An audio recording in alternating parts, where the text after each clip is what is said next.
Another consequence of demonising men on our screens is even more destructive.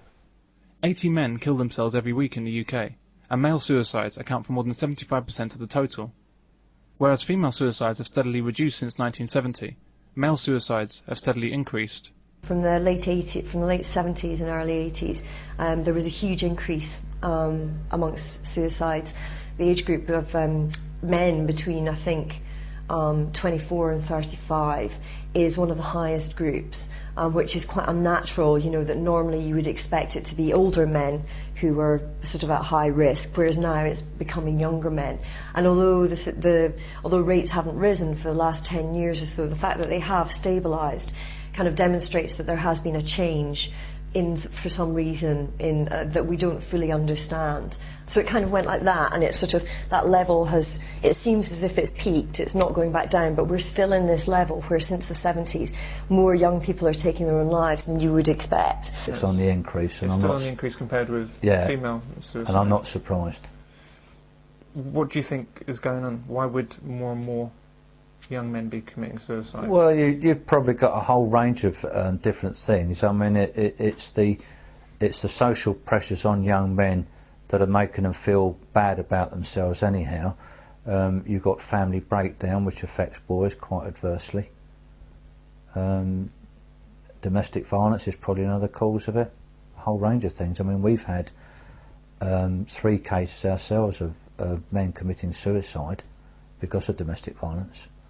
And that's just the tip of the iceberg. I wouldn't like to think how many men actually kill themselves because of domestic violence.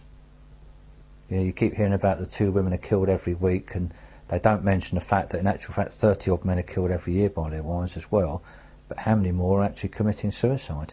You know, they talk to me about how 2 women are killed every week in England by their partners. 1 man is killed, but they don't account for the 3 who commit suicide every week.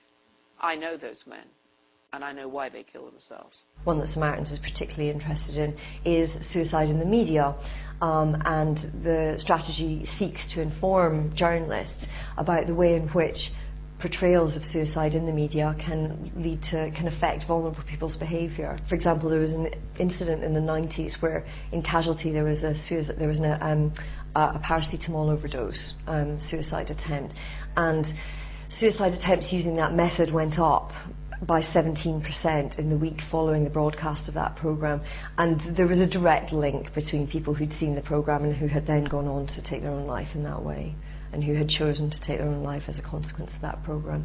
Regarding the increase in the use of paracetamol to attempt suicide following the Casualty broadcast, is that seen as a causal factor, or just they happen to choose that method and they were going to take their own lives anyway? It's a causal factor.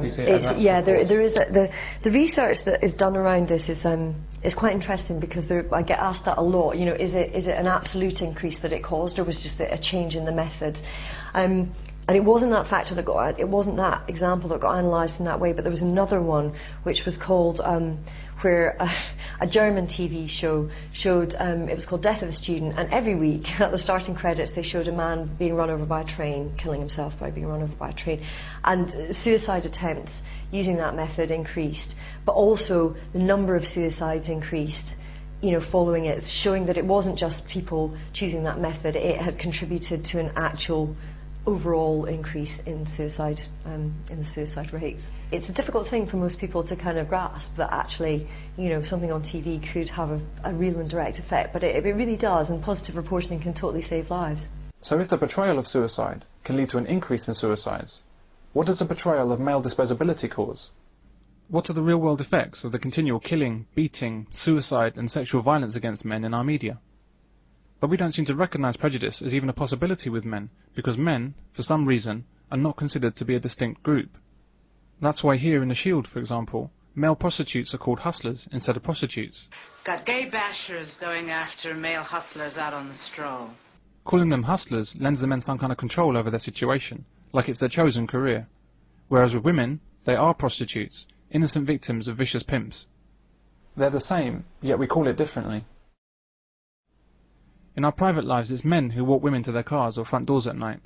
It's men who investigate the noise downstairs in the middle of the night. What was that? I'm going. If I'm killed, don't forget to return the videos. They're a day late. It's your sense of humour I'll miss the most. And it's men who rush to the defence of any woman in danger. Don't touch me, all right? Everything okay, Miss Donovan? Lucas, do you mind walking me back inside? Take a walk, pal. You're being paranoid. Have you ever walked or driven a woman home to make sure she gets there safely? Yeah. Yeah, all the time, yeah. So well, not recently, but obviously, you know, when I was playing the field or whatever you want to call it, and... What's the point of taking her home? Well, I took this girl home this morning because I didn't see any other way of her getting home. I didn't want her in my flat. Have you done it in order to make sure she gets home safe? Yeah, I think it's sort of this thing is my to point. do. Yeah. When you've done that for her, what about your safety when you're getting home? The people most at risk from violence and death on our streets are men. Men come to harm 3 times more often than women. And these are innocent men minding their own business on their way home. Amazingly, considering society's indifference to male safety, it even says this on a Crime Stoppers website.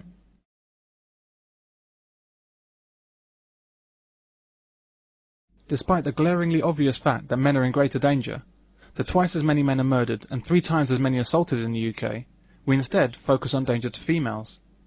Every advert, every poster, every public information film, every parliamentary debate, every BBC documentary, and the overwhelming majority of government funding goes towards the safety and well-being of women.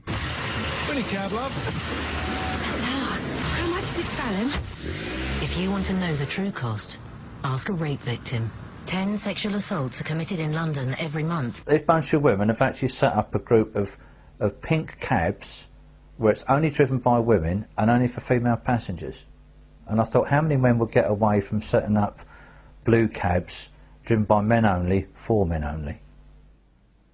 But I mean, the argument there would be safety for women, because, you know... Or safety for men? Is it safe for a man to pick a woman up? But I find that offensive. I have to say that. I mean, my son used to find it offensive when he used to be at Plymouth University and they'd run late night buses and they weren't always full, but only for women to get on, not the blokes.